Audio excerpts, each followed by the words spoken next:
मनोज जरांगे यांची प्रकृती खालावली आहे। प्रकृती खालावत चालली असतानाही जरांगेंनी उपचार घ्यायला नकार दिलेला आहे। आज जरांगे पाटलांच्या उपोषणाचा चौथा दिवस आहे। डॉक्टरांकडून सतत तपासणी सुरू आहे, मात्र जरांगेंनी उपचार घ्यायला नकार दिलाय। जरांगेंना चालता येत नसल्याचं बघून उपस्थित महिलांना अश्रू सुद्धा अनावर झाले। या संदर्भात अधिकची माहिती घेऊयात आमचे प्रतिनिधी नितेश महाजन यांच्याकडून। नितेश, आपण पाहतोय जरांगेंची प्रकृती खालावलेली आहे, मात्र त्यांनी उपचार घ्यायला स्पष्टपणे नकार दिलाय। सध्याची काय माहिती आहे? नक्कीच मनोज जरांगे पाटील यांच्या आमरण उपोषणाचा आजचा चौथा दिवस आहे आणि त्यांची प्रकृती किती ढासळलेली आहे हे आपण या व्हिडिओतून बघू शकतो।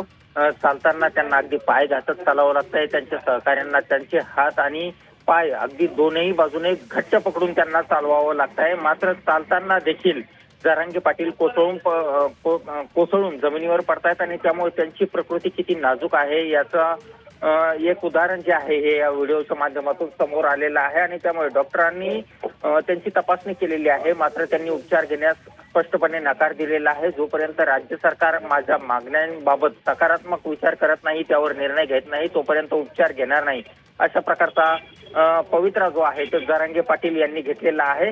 आजचा चौथा दिवस त्यांच्या आमरण उपोषणाचा आहे। आज त्यांना समाज बांधवांकडून पाणी आणि उपचार घेण्यासाठी आग्रह करण्यात आला, मात्र त्यांनी तोही घेण्यास नकार दिलेला आहे। आणि त्यामुळे राज्य सरकार आता याबाबत त्यांच्या उपोषणाबाबत काय पावलं उचलतं हे देखील आपल्याला पाहावं लागेल। याशिवाय आता समाज बांधवांच्या ज्या भावना आहेत त्या लक्षात घेऊन जरांगे पाटील उपोषणाबाबत काही निर्णय घेतात का स्वतः हे देखील आपल्याला पाहावं लागेल। अगदी धन्यवाद आपण दिलेल्या या सविस्तर माहितीसाठी। तर मनोज जरांगे यांची प्रकृती खालावलेली आहे आणि त्यांनी डॉक्टरांकडून उपचार घ्यायला नकार दिलाय।